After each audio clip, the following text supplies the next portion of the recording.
शुभप्रिया मेजवानीमध्ये तुम्हा सर्वांचं खूप खूप मनापासून स्वागत आहे।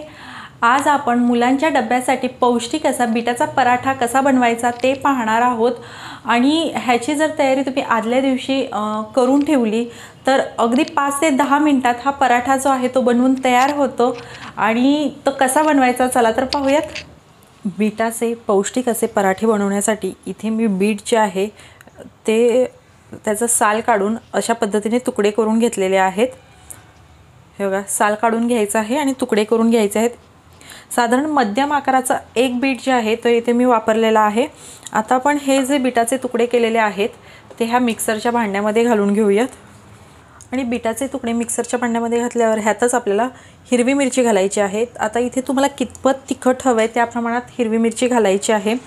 पण बीट हे काय होतं, ज्यावेळी शिजलं जातं त्याच्यानंतर त्याची चव अशी गोडसर लागते, त्यामुळे मी इथे मिरची थोडीशी जास्त वापरत आहे, 4 मिरच्या वापरत आहे। पण तुम्हाला कमी तिखट हवं असेल तर कमी वापरल्यात तरी चालतील। त्याच्यानंतर एक आल्याचा तुकडा आणि एक 6 ते 7 लसणाच्या पाकळ्या घातलेल्या आहेत। त्यानंतर ह्यातच अर्धा चमचा इतका ओवा घातलेला आहे मी, सोबतच जिरं। ह्याच्यामुळे काय होतं, पराठ्यांना खूप छान असा चव येते, खूप छान फ्लेवर येतो ह्या जिऱ्याचा आणि ओव्याचा। ह्या बीटाबरोबर बारीक केल्यामुळे वरूनही घालू शकता, पण बारीक केल्यावर खूप छान फ्लेवर उतरतो त्याचा। आता आपल्याला हे बारीक करून घ्यायचं आहे, तर पाणी न घालता शक्य तितकं आपल्याला हे बारीक करून घ्यायचं आहे। तर इथे आपण हे मिक्सरमधून बारीक करून घेतलेलं आहे, हे पाहू शकता अशा पद्धतीने। ह्याच्यामध्ये पाण्याचा वापर आपण अजिबात केलेला नाही, बीटाचं पाणी सुटतं ह्याला, त्यामुळे पाणी अजिबात घालण्याची गरज पडत नाही। तर हे असं बारीक करून घेतलेलं आहे। आता इथे मी बाउल घेतलेला आहे आणि त्या बाउलमध्ये आपण जे बीट बारीक करून घेतलं होतं ते सर्व बीट काढून घेऊयात। इथे सर्व बीट जे आहे ते आपण बारीक केलेलं काढून घेतलेलं आहे। आता ह्यातच आपण इथे धणेपूड घालत आहे, मी 1 चमचा इतकं धणेपूड घालत आहे। आता इथं आपण जिरं बीटासोबत बारीक केलेलं आहे, त्यामुळे जिरेपूड वापरत नाही। पण तुम्ही जर जिरं बारीक केलं नाही तर इथे ह्या स्टेजला तुम्ही भाजलेल्या जिऱ्याची पूड जरी वापरली तरीही चालेल। त्यानंतर गरम मसाला आहे, हा घरी तयार केलेला गरम मसाला छोटा अर्धा चमचा। त्यासोबत तीळ, 1 चमचा इतके तीळ वापरलेले आहेत। आता तुम्ही इथे मिरची पावडर सुद्धा वापरू शकता, आपण हिरवी मिरची बारीक केलेली आहे। पण तुम्हाला जर जास्त तिखट हवं असेल तर इथे एखादा चमचा मिरची पावडर जरी वापरली तरीही चालेल। पण आजची आपण रेसिपी खास मुलांसाठी बनवतो आहोत, त्यामुळे मी इथे मिरची पावडर नाही वापरत आहे।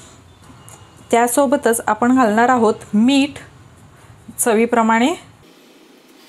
आता हे एकदा मिक्स करून घेऊयात आपण। हे मिक्स करून झाल्यानंतर आता आपण ह्याच्यामध्ये गव्हाचं पीठ घालणार आहोत। तर इथे मी गव्हाचं पीठ घेतलेलं आहे, पण गव्हाचं पीठ घालताना आपण थोडं थोडं घालणार आहोत आणि जितकं ह्याच्यामध्ये बसेल किंवा मावेल इतकंच आपल्याला पीठ घालायचं आहे, सगळं एकदम घालू नका। गरज पडेल तसं थोडं थोडं पीठ घालायचं आहे।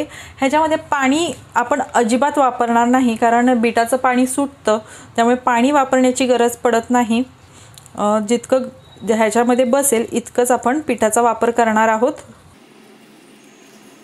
आणि ज्या पद्धतीचा आपण रोजच्या चपात्यांसाठी जी कणिक मळतो त्याच पद्धतीची कणिक आपल्याला इथे मळून घ्यायची आहे। तर इथे ही कणिक जी आहे पराठ्याची ती आपली मळून झालेली आहे।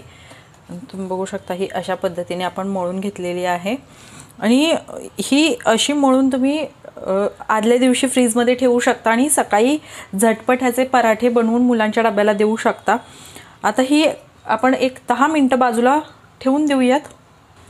इथे 10 मिनिटं झालेली आहेत, आपण जे पराठ्याचं पीठ मळून ठेवलं होतं, कणिक मळून ठेवली होती त्याला आता चेक करूयात। तर छान अशी ही कणिक जी आहे ती मुरली गेलेली आहे। आता ह्याच्यावर थोडंसं आपण तेल घालणार आहोत, 1 चमचाभर इतकं तेल घालायचं आहे आणि पुन्हा हे थोडंसं मळून घेऊयात। तर हे आपलं कणिक जे आहे ती व्यवस्थित तयार झालेली आहे। आता आपण ह्याचे पराठे लाटायला घेऊयात। आता आपण पराठे लाटून घेऊयात। तर त्याच्यासाठी मी कणकेचा एक गोळा घेतलेला आहे। आता जितका मोठा तुम्हाला पराठा लाटायचा असेल तेवढा गोळा बनवून घ्यायचा आहे आणि तो पिठात घोळवून नंतर याचे पराठे लाटायचे आहेत।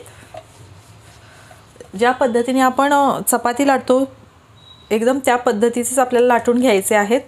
इथे मध्ये मी तेल लावून घेते, हे बघा, आणि पीठ लावून अशा पद्धतीने घडी घालून घेते.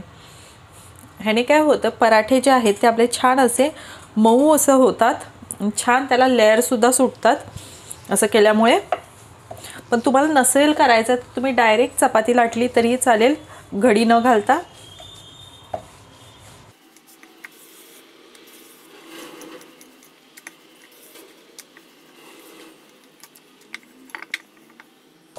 तर इथे आपला पराठा जो आहे तो लाटून झालेला आहे, हे बघू शकता. अशा पद्धतीने ज्या पद्धतीची आपण चपाती लाटतो त्याच पद्धतीचे लाटून घ्यायचे आहे. आता आपण हे भाजून घेऊयात. तर इथे गॅसवर मी एक तवा गरम करून घेतलेला आहे आणि तवा गरम झाला की आपण हा जो पराठा आहे तो ह्याच्यामध्ये टाकून घेणार आहोत. एका बाजूने 1 ते 1.5 मिनिटं भाजून झाल्यानंतर आपण हा पराठा फिरवून घेऊयात. दोन्ही बाजूने छान असा आपल्याला हा भाजून घ्यायचा आहे.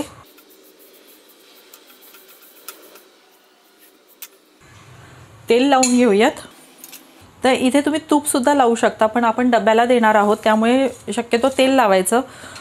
तूप काय होतं, तूप लावलं तर गरम गरमच पराठा खायला छान लागतो, थंड झाल्यावर तो छान लागत नाही. त्यामुळे आपण डब्याला देणार आहोत त्यासाठी आपण तेल लावून घेतोय. तर इथे हा आपला बीटाचा पराठा जो आहे तो तयार झालेला आहे. आता काढून घेऊयात आणि अशाच पद्धतीने सर्व पराठे आपण बनवून घेऊयात. तर इथे हे आपले मस्त असे पौष्टिक बीटाचे पराठे जे आहेत ते बनवून तयार आहेत. तुम्ही हे नारळाच्या चटणीसोबत खाऊ शकता किंवा टोमॅटो केचप बरोबर खाऊ शकता किंवा लोणच्याबरोबर सुद्धा हे पराठे खूप छान लागतात.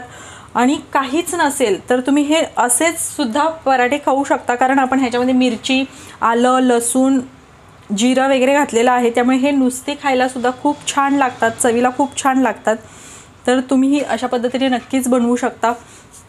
मुलांच्या डब्यासाठी द्यायचे असतील तर तुम्ही आदल्या दिवशी थोडीफार तयारी करून ठेवली तर सकाळी पटकन असे हे बनवून तयार होतात आणि मुलांनाही भरपूर आवडतात, कारण रंग सुरेख आहे, ह्याचा लाल रंग आहे आणि मुलांना कलरफुल असे पदार्थ असू द्यात, त्यांना कलरफुल कुठल्याही गोष्टी असू द्यात खूप आवडतात.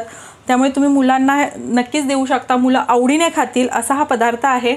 तर तुम्हाला आजची रेसिपी कशी वाटली हे कमेंटमध्ये नक्की सांगा. आवडली असेल तर लाईक करा, शेअर करा आणि चॅनलवर नवीन असाल आणि अजूनही चॅनलला सबस्क्राईब केलं नसेल तर नक्की सबस्क्राईब करा. पुन्हा भेटूयात अशाच एखाद्या छानशा रेसिपीसोबत. तोपर्यंत बाय बाय.